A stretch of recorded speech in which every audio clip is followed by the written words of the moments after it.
Good afternoon, ladies and gentlemen. Welcome to another Listen with Vobes.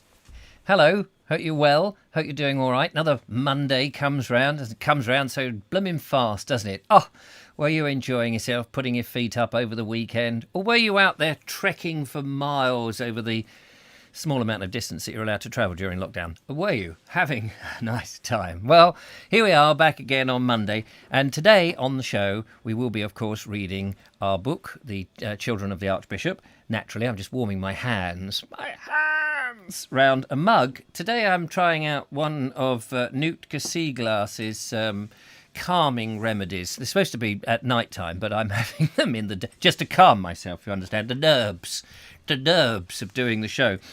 So I got my Bald Explorer mug. They are available on the thing at baldexplorer.com. But I've got passion fruit leaves, I think they are, in here today, with this rather delightful spoon thing, whatever you call it, tea strainer, with a heart shape on it, dear. So, hopefully that will get me through the show. Sorry about the noise. If you can hear the washing machine, it's just on spin cycle. Billy has a habit of managing to time his washing just as I go live. He's off work at the moment, so he's doing all the chores around the house. Well, around his bedroom. Now then, I can't remember where we were or what we did. Sorry, that stuff knocks you out. This just knocks you right out. Anyway, let's say a few hellos, first of all, before we get into the story. The lovely Julia is there, going round doing her shopping. That sounds like fun. TurboStream is there from the Shires, and Justine Jones has got a note to say she can't make it today. Not to worry, she'll catch up later. Hello later, Justine, when you caught up. Cooper68 is there. Lovely Julia is plugging in the headphones. Oh, right, so she can hear. Audrey Forbes says good afternoon. Billabong O'Neill, Dave over yonder, Susan Luca, John F, Ed Loud, Alan Sandell. Oh, no sign of Tool Podge yet. Hope you're all right, Tool Podge, and hope that you'll be joining us in due course. So we are on, forget what chapter, we started a new chapter, didn't we? Chapter 21, and this is part 2, or the section 2 of chapter 21. Yes, that's right. So as we remember, what was going on was Dr. Trump, now no relation, has confiscated half a crown from Ginger, if you remember, and he was on his way to the wedding, I think, was the last that we saw. Just checking everything is all working here. It does seem to be, and it looks like you can hear me, which is even better. Sensible Paul has just arrived, so that's it. We can get going. And then he caned, didn't he? He caned Ginger, if we remember rightly. Thanks. It was while Mrs. Gurnett was stitching up the frock coat and Dr. Trump was standing in his shirt sleeves looking out of the window. Oh, yes, because he'd damaged his jacket, hadn't he? He'd been doing this and the jacket had pulled and got torn. Dudley Sawyer says he's putting on his plimsolls to do some running on the spot whilst I listen. Good for you, man. Good for you. Do you need me to sort of run? Should I be running and reading at the same time? That might not work very well. It was while Mrs. Gurnett was stitching up the frock coat and Dr. Trump was standing in his shirt sleeves looking out of the window and tapping impatiently with his foot that he pondered on the difficulty that he had experienced in selecting a best man. At a pinch, one of the unmarried masters, he supposed, would have done. Mr. Rushgrove or Mr. Pippet, for example. Not Mr. Pavarius, certainly, or dirty Mr. Dawlish, for wouldn't have done. But to have had a member of his staff would have savoured too much of compulsion. And it was too odd now that he came to think about it, that he had no real friends of his own. No friends? Good gracious, what sort of man did that make him sound? He shuddered to think. And then, as he saw things in true light once more, he smiled indulgently. It was all so simple when he looked at it properly, so perfectly understandable. He had been too busy to make friends. That was why he had so gratefully accepted when the bishop had offered him his own chaplain as best man. It seemed a most admirable solution. Not that he actually liked the fellow. He was inclined to be just a shade too familiar, to presume too often on his newfound intimacy. Dr. Trump felt perfectly well able to snub him, of course, if occasion demanded. Had already done so once or twice, in fact. But that had been for another reason. It was because this conceited young chaplain chose to regard himself as a born organiser, and ever since Dr. Trump had been saddled with him, the Reverend Edgar Parker had been ringing him up every minute of the day with one footling question after another. Footling. I wonder if that's a does it mean one fooling question? Footling, is that a word? Footling. Footling. Had he got the ring? Had he got a buttonhole? Had he got presents for the bridesmaids? Were the press to be admitted to the church, or only into the porch, or the churchyard? Did he know that the train to Torquay left 15 minutes earlier on Saturdays? Were the friends of the bride or the bridegroom to mingle or sit separately? Had, did, were, was, should, could, would? I've done it, Mrs. Gurnett remarked suddenly. It won't show if you bend. Thank you, Dr. Trump replied coldly. I have no intention... oh, yes, he's a bit nasally. I forgot then how Dr. Trump speaks. I have no intention of bending. And then, feeling that the occasion called for something more forthcoming, altogether more spontaneous, he suddenly turned his special smile full on her. How truly helpless man is without a woman, he observed.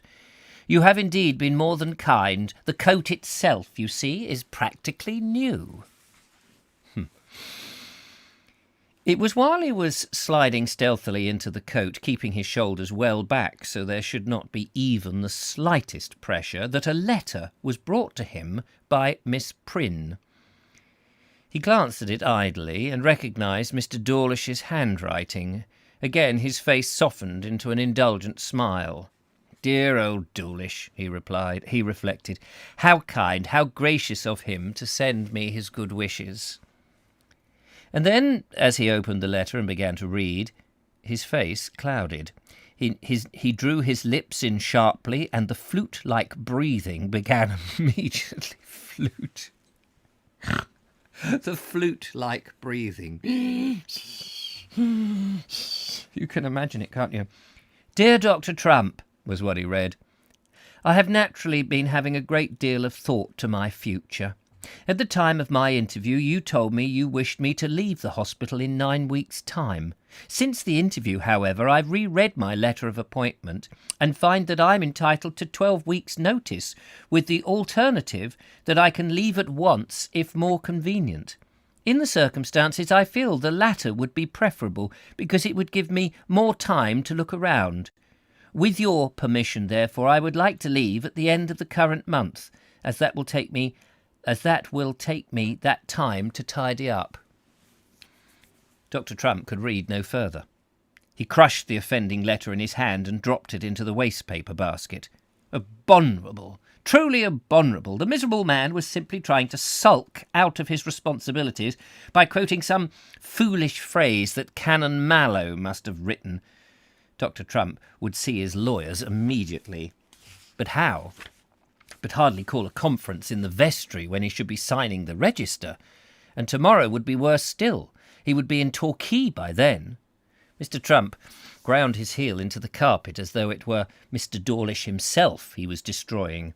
Oh, why of all times did the man have to choose this particular day for his rebellion? The door opened quietly, and a face appeared round it. It was Mr. Parker's face. By this time, Dr. Trump was ready for him. He got his question in first. Did you remember to stipulate no rice as we left the confetti? What? Did you remember to stipulate no rice as well as no confetti? He asked. Very often, you know, the specific injunction against one is taken to to imply tacit approval of the other. Oh, I see. So in other words, if you don't have rice, you can have confetti. Let's just have a slurp. I'm sat on the sofa contemplating becoming a hermit, says TurboStream. Oh, don't do that. Trivial and irritating, says Dave over yonder. Oh, footling. It's actually an actual word. Trivial and irritating. Oh, footling. All right. Never heard that before. Good afternoon. Left my specs in the car, which meant an unwanted trip. Oh, yes, I can imagine. Steve G. Sorry, I'm late. Actually, he didn't say sorry at all. He just said I'm late, which is apparent. And Lee Lawson said, here I am. French has started up again, so always late on a Monday. Never mind. Don't worry. You haven't really missed much. Mr. Trump, Dr. Trump, is on his way to the wedding, or at least he will be, I think. Chapter 22 we're now on. Especially in the dawn light, the new laundry block looked most impressive. The insurance company, having failed to find any flaw in the policy, had finally paid up like gentlemen, and in consequence an expanse of bright yellow brick now showed violently among the grey smoke-laden walls of the rest of the hospital. Nor was the laundry block all. There was also a new fire engine, of the latest model with centrifugal action. It was painted pillar-box red, like its predecessor, and stood at the Latimer end of the cloisters, roped off from passers-by with the notice, "Do not touch," fixed on the front of it. But a great calamity like a fire can hardly be expected to pass off with nothing more to show for itself than some clean brickwork and fancy-looking streamlined fire engine. Indeed, Dr. Trump by now had taken every precaution. He had ordered new fire escapes, and the whole hospital now was girdled and festooned with fire extinguishers, one in each dormitory and classroom, one in each corridor, one in the boardroom, one in the master's common room, and one in the mistress's, one in Dr. Trump's own room, just behind his chair, 3 in the warden's residence, and 1 in the chapel. And some afterthought, Dr. Trump had demanded the pulpit as being a most suitable place in the chapel for an extinguisher. In the result, if a conflagration should break out during divine service, Dr. Trump could, without abandoning his position, merely strike the knob sharply and direct the jet into the very heart of the inferno. It was really the extinguisher in the master's common room that was the most important, because Dr. Trump frequently upbraided himself. Wait a minute, I don't understand that. It was really the extinguisher in the master's common room that was the most important because, as Dr. Trump frequently upbraided himself, he had practically invited his own staff to make a bonfire of the place. He had already issued one of his orders on the subject of smoking in bedrooms. Over the mantelpiece in every master's room was now hung a printed card in bold letters, "Smoking is expressly forbidden in bedrooms, and offenders will be dealt with severely. Masters wishing to smoke are permitted to do so in the common room, but are once again warned of the dangers of carelessness. Signed, Samuel Trump, Warden." And on his tours of inspection, Dr. Trump now always made a special point, of pausing long enough to sniff outside each door. Of abnormally keen powers of smell, he prided himself that if the dirty habit were secretly being practised anywhere behind closed doors, he would be able to detect it immediately. The only difficulty was that Mr. Dawlish's room was so soaked and impregnated with tobacco that it was difficult to decide how recently the weed had been burning at all. For Mr. Dawlish was still there. The other victims of Dr. Trump's reorganisation, his purge, had duly passed outwards into limbo. Mr. Jeffcoat, practically blind already, was reduced to addressing envelopes for an agency at the end. Mr. Jeffcote, practically blind already, was reduced to addressing envelopes for an agency at the rate of 10pence 1,000. Mrs. Glubb, her goitre growing steadily worse and more disfiguring, had found a post, but only at £52 a year, in a home for backward children in St. Leonard's, and Miss Wynne was with an aunt at Hendon. But Mr. Pavarius and Mr. Dawlish remained. In fact, when Dr. Trump had come to review the matter, it became more and more distressingly apparent that Mr. Dawlish was well nigh irreplaceable. There was simply no one else in the whole hospital who could teach so much English, history, geography, arithmetic and scripture to children of all ages from 6 to 14. And the size of the class didn't seem to worry him either. 60 was the present number, and Mr. Dawlish, still as dirty and tobacco-stained as ever, took it all as calmly as when the class had only been half the size. As for Mr. Pavarius, he was still there because Dr. Trump had set his heart on the BBC broadcast. Admittedly, up to the present there had been nothing to show for it, but according to Mr. Pavarius, he was engaged in a practical day-by-day correspondence with Sir John Reith, who was ready to cancel anything, symphony concerts, plays, even the news bulletin itself, to fit it in, and it was thus only a matter of waiting for the happy moment. And so, except for the doubling up of classes on the girls' side, life in the Archbishop Bodkin Hospital continued very much as it had done before Dr. Trump's major reorganisation. Or at least that's how things were before Mrs. Gurnett fired off her bombshell. That was something that threw everybody into chaos. Something that Dr. Trump told her he found quite impossible to forgive, especially at such a moment when Mrs. Trump's condition was naturally causing him so much concern. What can that possibly be, I wonder? Chapter 23. But now look at it from Mrs. Gurnett's point of view. Just think what it meant to her. The letter had come at the ordinary time, but until this moment Mrs. Gurnett had not had more than a chance to glance at it. Admittedly, she'd already raced through it no fewer than 5 times. Once, when it had arrived, again immediately after breakfast, once at 11, during the break for mid-morning cup of tea, once during the lull after lunch whilst the washing up was going on, and once serendipitously in the lavatory at about 5:30. But she was still not satisfied. Up to the present she had not managed to do what she called getting down to it properly.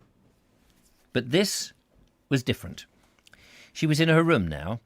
The nickel-plated alarm clock on the mantelpiece showed 10:25 p.m, and Mrs. Gurnett noted the fact approvingly. It meant that, short of anything sudden and dramatic, there would be no more interruptions for the night. Mrs. Gurnett, therefore, moved her chair round so the light was better, unbuckled her belt, eased off her shoes until her toes were only just poking into them, and started to reread what had been written. Started to reread, and then stopped, because the past was so suddenly, so recent and so overwhelming. It was terrible, frightening, the way it all came sweeping back to her. She remembered everything. Her shame, Mr. Gurnett's trial and imprisonment, her own imaginary widowhood. It was all so recent, yet women's misfortune. What? Yet so remote, like reading in the evening paper of some other woman's misfortune. And now, out of the blue, to receive this letter telling her that Mr. Gurnett was dead. It was 23 years almost to the day that she had last seen him, and that had been when he had turned in the dock with the warder's hand already on his shoulder and had blown her a kiss where she was sitting. 23 years, but she could still see every detail of the scene. A rather large check of the suit that he had on, the black silk cravat, worn somewhat wider than was customary among gentlemen of his social position, the solitaire pearl tie-pin, the military waxed moustache, and, above all, his large dewy black eyes that he had once brought so close to hers. Then to receive this, to learn that it was already too late, that he had loved her all the time. It was staggering, incredible, like rewriting history. To think, after all, that those playful whisperings that he had raised... To think, after all, that those playful whisperings that had raised a blush every time he turned towards her had not come merely from the tongue, but from the heart. Mrs. Gurnet sat back for a moment and wiped away a tear. Not that she had felt like this about the matter from the start. Her first emotion, when she opened the letter, had been one of sick horror, of disgust. When she had seen the name Albert Nathaniel Gurnet set out in the cold script of the lawyer's typewriter, her first instinct had been to tear the letter up, destroy it instantly, so that no matter what message was contained within it, she could not possibly be drawn back down into those depths, that cesspool. But when she read its astonishing message, she paused. £289. It was a fortune.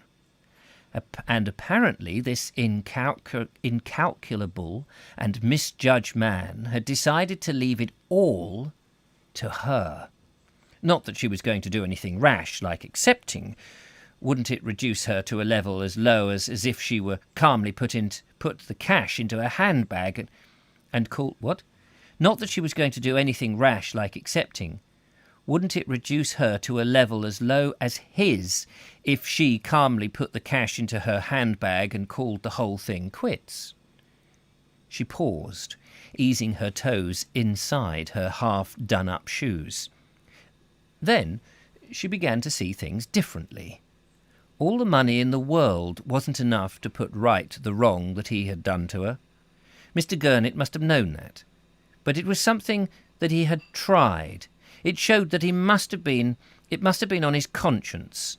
And who was she to refuse a dying man, a dead man even, his last wish? Besides, there was something very touching, something that made a lump come to her throat at the thought of him far away. Bridlington was where the letter came from, remembering her as the death mists had closed around him. In that moment, she forgave him. And, having forgiven him, there would be no point in refusing what he had been so anxious to bequeath. Her happy reply took some time to write, because she wanted it to be as formal and correct as the letter that the lawyer had sent her, and when she'd finished it, she still had to make a copy of her own so that she would know if the firm was a sharp one and tried to do her out of anything. Then, her work done, she sat back. Her face softened, and the hard crescent of her mouth began to relax and draw downwards no longer. After all those years of waiting, of saving every penny, everything was coming at last. In fact, everything was coming right at last. Compared with the £41 that she had been wanting, this was affluence. The Lamorna private nursing establishment, resident matron Mrs. Gurnet, would be able to have its own white-tiled operating theatre, its 7 guineas a week surgical wing, after all. And then, as another thought crossed her mind, Mrs. Gurnet uttered a loud "Ah!" and this time, for the first time in years, the corners of her mouth tilted upwards. "This means that I'm a free woman," she said exultantly. "I'm as good as he is now. As soon as I've actually got the money, I can tell that Dr. Trump just what I think of him." Here endeth chapter, whatever it was. We're now on chapter the next one, chapter 24. Ha ha! So there we are. She's been bequeathed some money. Ooh. I will happily take the money, says TurboStream. Take the money, I'm sure. If a hermit, then a social outcast. Better to be... What? Yeah. How are we doing with the old thing? 23 minutes past, according to this. Chapter 23. How far have we got? Well, we're close. We're nearly halfway. Are we enjoying it? We are. We are enjoying it. Oh, here we go. Mr. Pervarius was not really paying much attention to hospital business at the moment. He had just met with more success, or rather with two successes, one as Sidney Pervarius BD, and the other as Berkeley Cavendish, author and composer of Lullaby Lady and 4 O'Clock Doll. The first was in connection with Infant Innocence, a two-part song for children's voices. Published by an obscure house in St. Paul's churchyard, it had been sung by half a dozen choir festivals and been commented on favourably by the Church of England newspaper and the Musical Times. Thoughtfully dedicated to my friend and master Samuel Trump, D.D., its publication had done Mr. Pervarius nothing but good within the hospital, even though the warden was still waiting impatiently for something firm in the way of a date from the broadcast. Mr. Berkeley Cavendish's little piece, on the other hand, had done him good in a wider and more prosperous world. Entitled Switchback, it was being played by the West End dance bands and in the halls of Camberwell and Poplar. The American sheets were coming out next month, and there was a French version, L'amour est sondé, already for the autumn. A catchy little tune, da-da-da-dee-dee, da-da-da-da-dee-dee, and good words which had done the trick. It was indeed the success of Switchback that changed Mr. Pervarius's life in more than one direction. He had already adopted a rather pretty taste in dress, currently favouring some double-breasted item in black with a lavender waistcoat and lightish check trousers, but he had simply nowhere that he could put it on. Or rather, having put it on, he had to take it off again, and he had grown to hate the gentleman's lavatory at Charing Cross. The attendant always looked at him so suspiciously every time he changed from dark clericals into magenta and spats. Mr. Pervarius decided, therefore, that he would have to rent a room, a pied-à-terre, a hideaway, a bolt hole, a den, even possibly a love nest. And he began looking around. He considered Albany, but dismissed it as too expensive. Shepherd Market? Too distracting. Bloomsbury? Rather damp and boarding housey. Westminster? There was the nuisance of those everlasting bells. Old Hampstead? Too far and too full of children. Regent's Park? Admirable, but what did he want with a 999-year lease and 12 bedrooms? So in the end, he compromised with 23A Deirdre Gardens, a cul-de-sac just off the Fulham Road. I wonder if that's a real address. That would be funny, wouldn't it? Number 23A was kept by two elderly maiden ladies, the Miss Lewises. They were newly arrived in the neighbourhood and were proposing to make a living by letting rooms. In his first interview, on the doorstep, they inquired which room he was after, and Mr. Pervarius discovered that he could have had a choice of the second-floor front or the small third back. There was 3 shillings and 6pence a week difference. But the success of Switchback had made him carefree of money, even spendthrift. He took the second-floor front and paid a month's rent in advance. On the doorstep, He had described himself on the spare of the moment as a travelling university examiner from St Andrews. The name, he added, was Gordon, Archie Gordon. His wife, his wee wifey, oh yes, this must be Scottish, his wee wifey, as he remembered to call her, might from time to time be visiting him, and that would solve things, he told himself, as long as he remembered to stick to the name. He himself, he explained, would be in London every Thursday for his examinations. Altogether, it was a little masterpiece of invention. And if the Lewises needed any further proof of his intentions, the scale of the refurnishing that he embarked upon spoke of his permanency. It was only the kind of furniture that left them puzzled, and this itself was largely fortuitous. It was simply that a second-hand dealer in the Fulham Road had marked down a whole collection of miscellaneous Chinese junk, lacquered fretwork chairs and deeply embossed, decorated, altar-carved stools, a pair of shield, joss-stick holders, and a war mask, and Mr. Pavarius bought the lot. God. That, and a really good divan from a shop opposite, completed the room. Now that Mr. Pavarius was content, there was still the piano, and here he fairly let himself go. Getting trade terms through Mr. Spike Jerome, he brought a boudoir grand. It was a pleasing piece in ebony. Mr. Pavarius would have preferred satin wood as going better with the flowered curtains that he'd planned, but the red lacquer furniture plainly dictated something darker, and there was all the fun in paying for it, of knowing that the money really was in the bank. Just going to pause there for one moment. You can't hear this, but the washing machine is bleeping in the other room, and I just want to just distract me. I'm just going to turn it off, so I'll be straight back. Stay there. Don't go away. Don't tune in to another channel.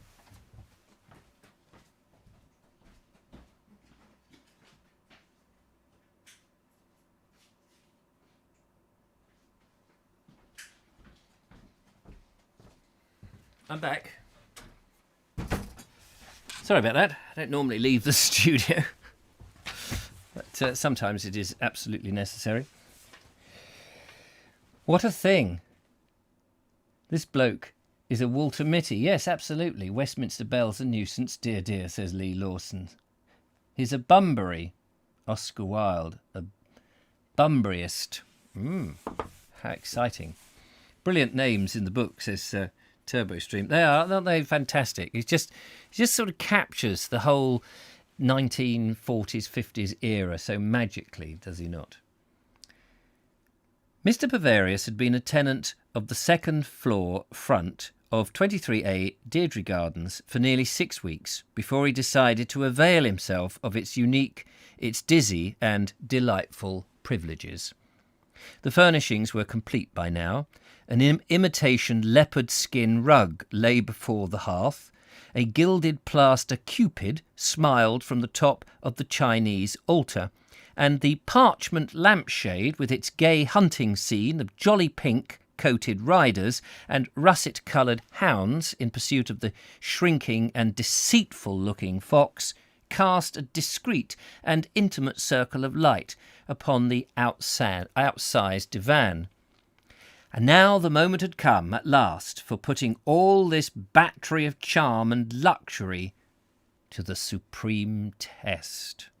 He had phoned from a call box on the corner of St. Mark's Avenue and made his date with Desiree. Now, I said Desiree. Julia corrected me, and I cannot remember what she said it was. So, Desiree. Was it Desiree? I think it was Desiree, wasn't it? I quite like Desiree, though, but anyway, Desiree, is that her name? He had bought a bottle of champagne, and he'd even made arrangements with the fishmonger next door for the delivery of some ice. Finally, he had laid the scene with the Miss Lewises.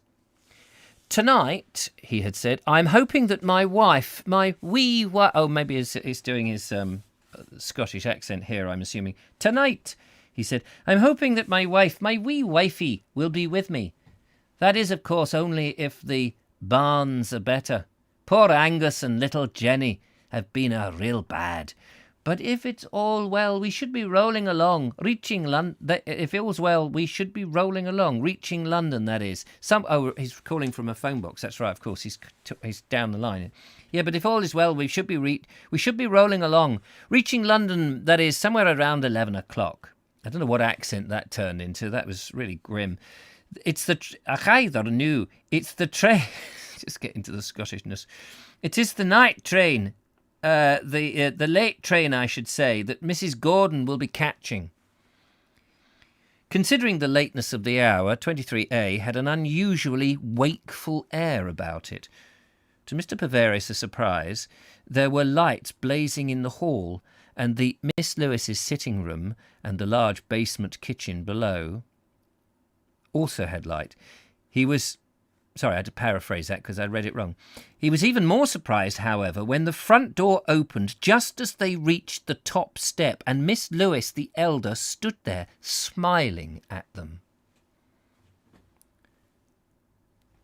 "Come on in, dear Mrs. Gordon," she said. "Indeed to goodness, how tired you must be after that terrible long journey. But you can relax now. There's no need to lift a hand whatever." Her face dropped a little, Mr. Paverius thought, as Desiree stepped into the brightly lit hall, and Miss Lewis caught sight of her. It had occurred to him earlier that evening that Desiree was wearing an unusual amount of makeup, and a large black beauty spot on one cheek was by way of a mistake. He had entirely failed to make allowances for the extremes of hospitality of which the emotional Welsh race is capable, for already Desiree was being snatched from him and led upstairs by the ancient Miss Lewis.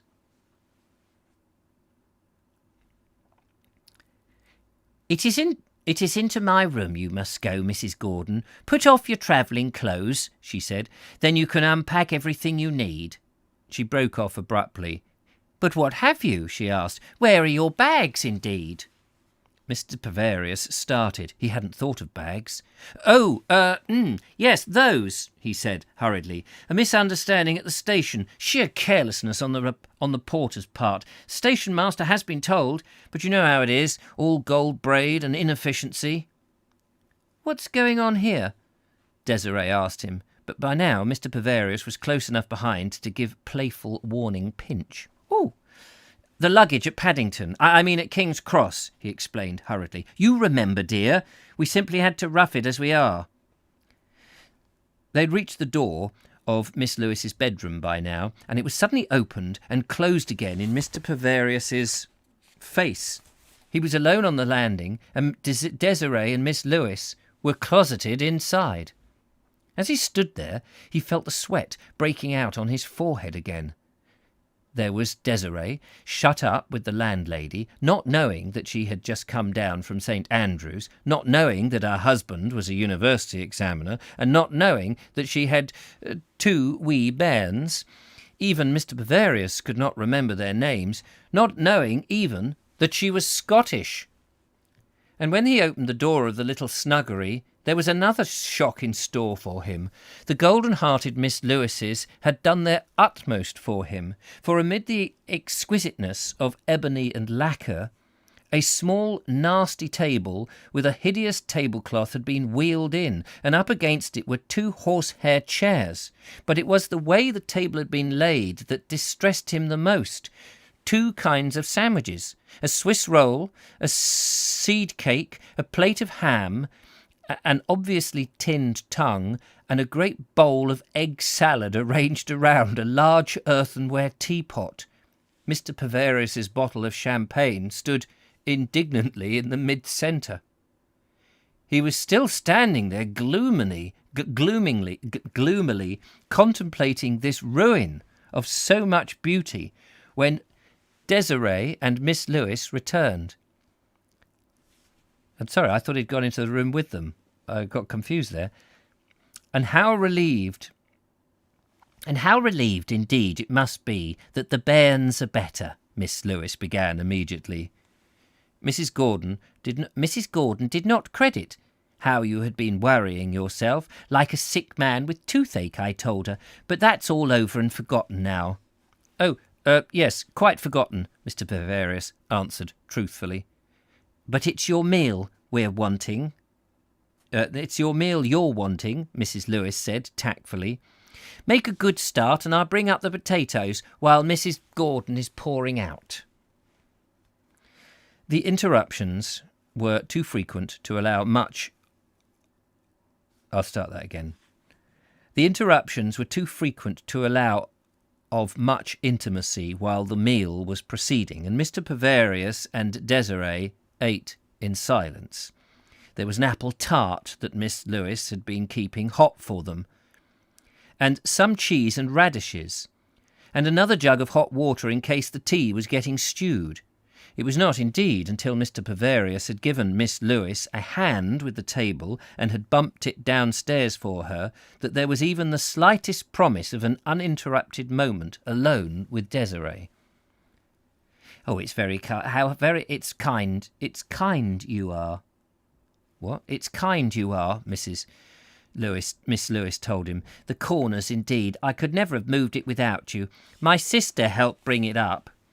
And is she in bed now? Mr. Bavarius asked enviously. Oh, indeed, goodness, no, Miss Lewis told him. She's out telephoning. Mr. Bavarius asked no further questions. He was still trying to repair the ruins of the evening. Going back to the room, he extinguished all the lights except for the hunting scene. Then he lit the joss sticks. They were his first mistake, because they immediately brought Miss Lewis upstairs again to say that she could smell burning. And even when she was satisfied, Desiree said that the smell gave her a headache, and Mr. Bavarius had to extinguish them. It seemed then that rest had at last come to them.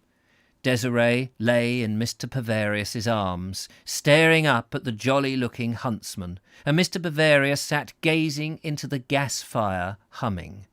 Desiree was still inclined to be suspicious and resentful, but Mr. Bavarius was busy in the role of comforter. Just an innocent deception to protect Milady's honour, he explained to her. No woman could afford to be too careful, and my little story about the children should allay all doubts. It was only for your sake that I thought of it. They were interrupted by a loud knocking on the door. It was Miss Lewis again, and her excitement was uncontrollable. It's the luggage. Indeed it is, she said triumphantly. All this time you've been here, my sister's been telephoning. They think they've identified it. Indeed they do. The lost property is open all night long, so Mr. Gordon, you can go back for it. They're expecting him. I'll sit here and talk to you until he returns. Miss Lewis paused breathlessly. Oh, the relief it'll be to you to have your own things again. I'm sorry I didn't read that terribly well. I wish I'd read that scene in advance. Because clearly that is a scene out of a 1950s black and white Ealing comedy that is just so hilarious. But sadly, I read it really grimly. What a twisted web we weave. Yes, indeed. How are we doing on the time? 22. Yeah, sometimes you just need, the flow of that was very bitty. Apologies. Chapter 25, however. Dr. Trump's first child, and, as it subsequently proved, his only one, had been born at 6 o'clock that morning. In consequence, Dr. Trump was beside himself. He was enfolded in a bright new bliss. A son, too. Sebastian Samuel, they were going to call him. And at the mere thought of what it meant to have an heir, Dr. Trump kept repeating the names over and over to himself like a kind of spell. He stood there in his purple dressing gown in front of the bedroom fire, gazing down at the tiny form, the pink crumpled face, the pygmy hands of the baby that had just been placed in his arms. And as he gazed, he radiated. His face and dressing gown both glowed. Compared with Felicity, pale among the pillows, Dr. Trump was like something that had stepped down from a stained-glass window. "My nose, my forehead, my ears," he was thinking. Felicity's expression somewhat, but... Felicity's expression somehow, but that, of course, may change. My hands, my fingernails, undeniably my chin. And then the happiest thought of all came to him. The child was the grandson of the bishop. But even this sacred and paternal moment was not left inviolate. From nowhere, angry and disturbing memories of Mrs. Gurnett came crowding in. For Mrs. Gurnett's own lawyers had played themselves to a standstill with the Bridlington firm, and there was nothing more left to confirm or acknowledge. Less lawyers' fees. The money now stood to Mrs. Gurnett's account. It all had happened exactly as Mrs. Gurnett had intended. The moment the money was actually hers, she resigned. What was more, 2 of the nurses, both silly and rather hysterical creatures, decided that they would go too. No reason for it, just a sense of drama. Then a kitchen maid, practically a half-wit, caught the fever of resignation and started packing in sympathy. Thus, in a stroke, there were 4 vacancies for Dr. Trump to fill, the post of matron and 3 lesser posts. Naturally, there was a governor's meeting to discuss the situation, but Dame Eleanor on that occasion was in one of her pooh-poohing sort of moods. "Well," she said brightly, "there's nothing else for it. Dr. Trump will have to manage as best he can until we can find the right people. Luckily, it's the summer term. We don't have epidemics in the summer." We don't have epidemics in the summer. It was more than once on the end of Dr. Trump's tongue to remand Dame Eleanor of those words.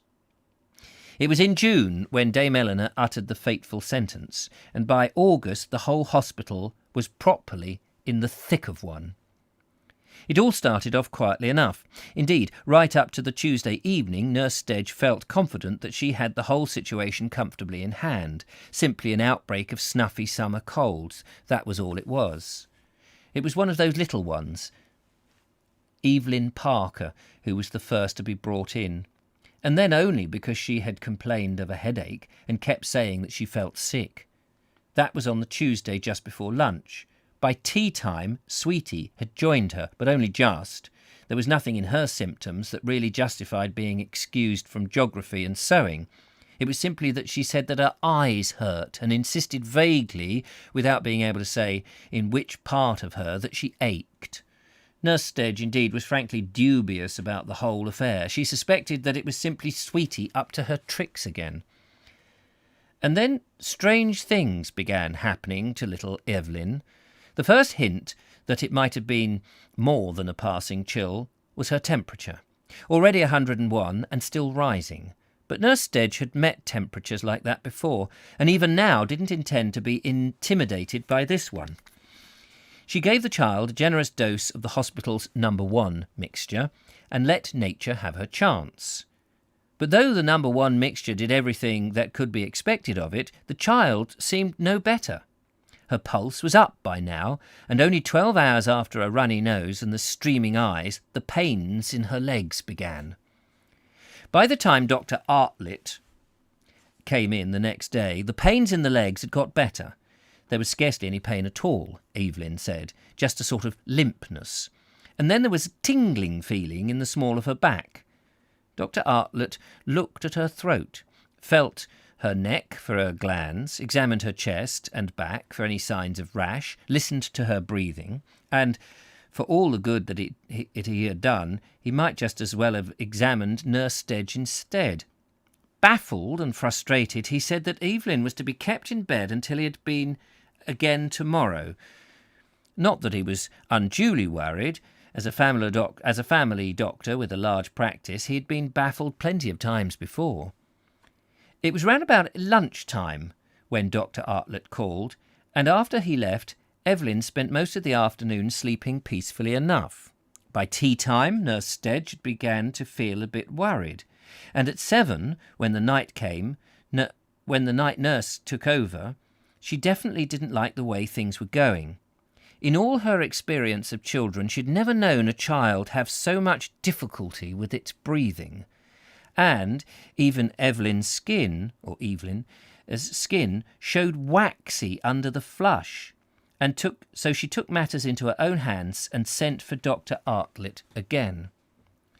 Dr. Artlett immediately recognised the condition for what Nurse Stedge had only feared it was.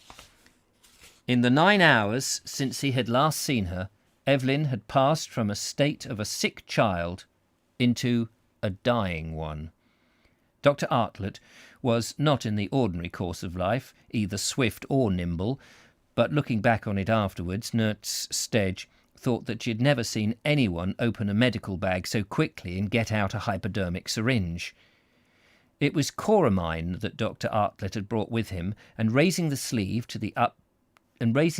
of the nightdress that Evelyn was wearing, he inserted the needle in the upper arm.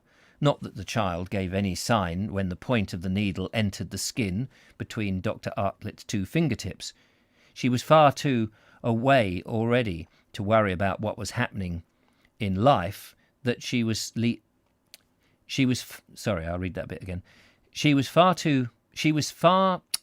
too far away already to worry what was happening in the life that she was leaving so rapidly behind her. She merely lay there quietly, concentrating on dying. And the pauses in her breathing were longer and more frequent. There were moments when she didn't breathe at all. Nurse Stedge was the first to speak. "I think she's gone, sir." At the far end of the ward, 2 dark eyes were watching.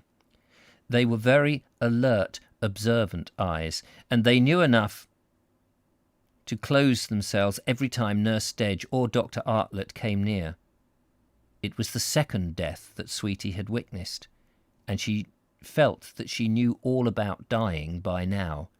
But knowing about things is different when you're 9 and nearly 10. She lay there staring up at the ceiling. "Perhaps I've got what Evelyn had," she told herself. "Perhaps I too am going to die." Anyhow, that was how it all started. By the middle of the morning, a boy called Roger in Standard 7 was going out form. By the middle of the morning, a boy called Roger in Standard 7, the going out form, went down with the same symptoms. They were all there. Slight sore throat, mild summer cold, moist eyes, pain in the back and legs, and a soaring temperature. But this time Nurse Stedge was on the lookout. After one glance at him, she was on the phone to Dr. Artlett. Nor was Dr. Artlett any slower. He seemed to have been on the other end of the phone waiting. Putting aside 2 measles, a blood poisoning and a malignant tumour, second visit, he was round at the hospital inside 10 minutes.